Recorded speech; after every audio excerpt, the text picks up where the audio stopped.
웨스트민스터 신앙 고백서 오늘 제28장 세례에 대한 내용들입니다. 4절 함께 읽습니다.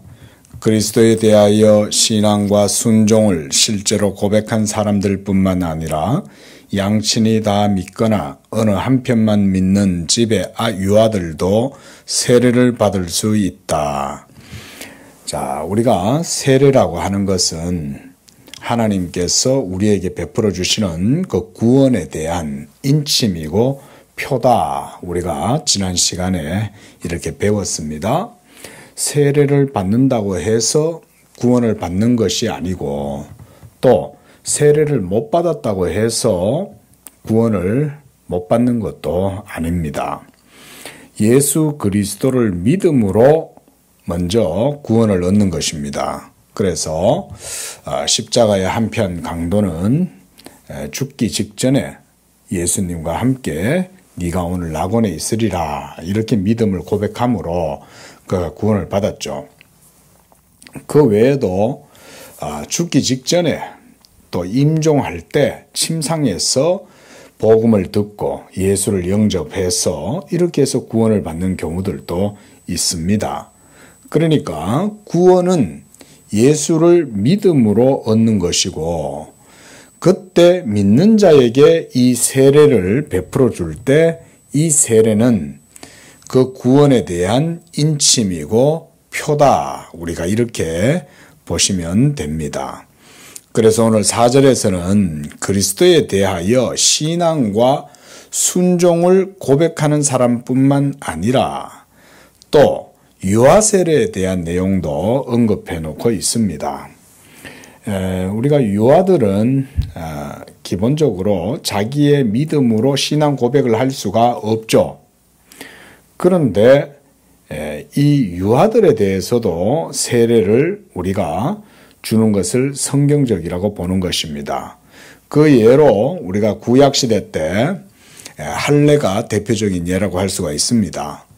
할례를 받는 것은 난지 8일 만에 받는 거죠.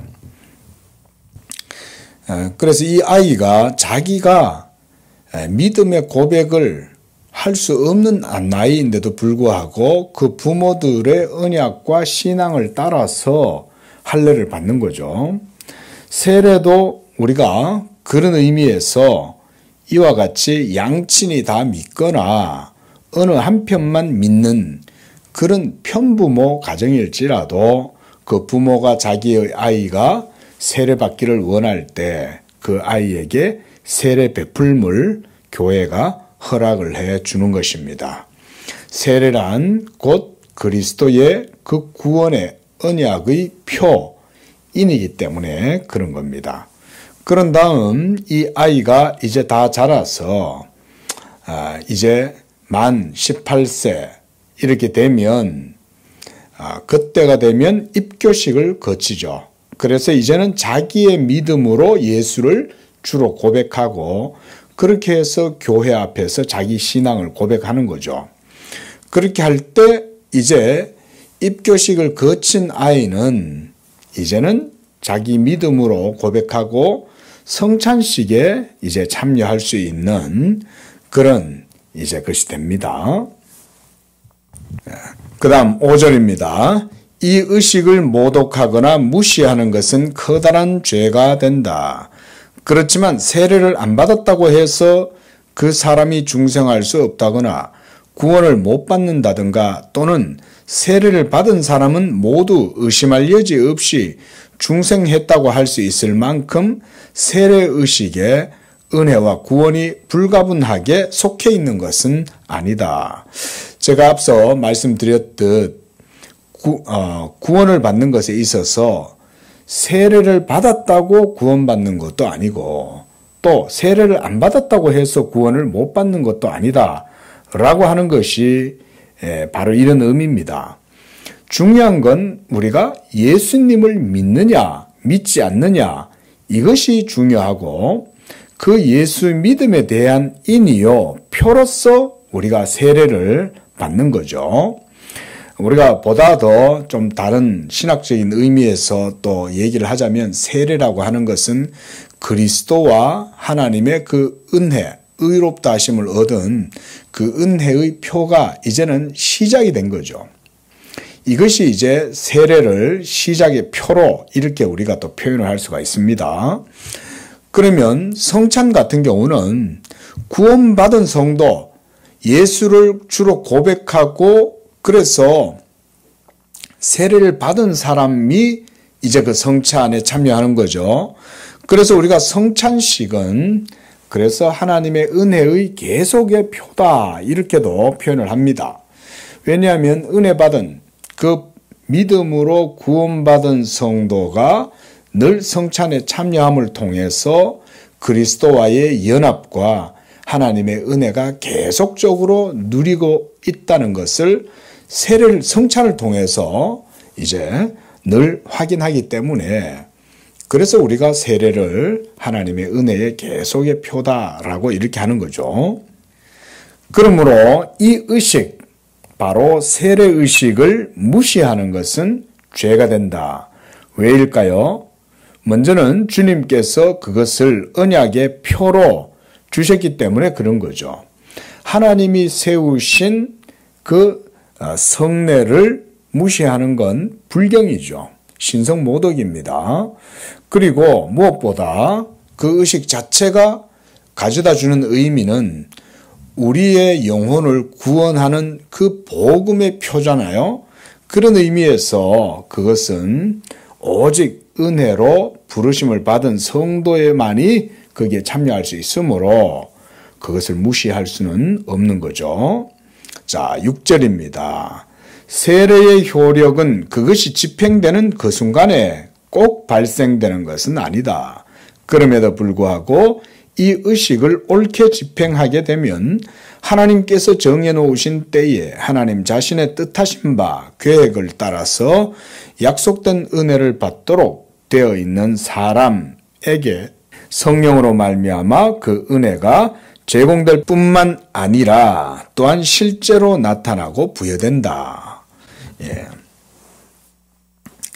자, 6절에서는 세례의 효력에 대해서 얘기를 하는데 이것도 구원과 관계에서 마찬가지입니다. 세례를 받는다고 해서 구원을 받는 것도 아니지만 또 세례의 효력이 세례를 받을 때 발생하는 것도 아니라는 것입니다.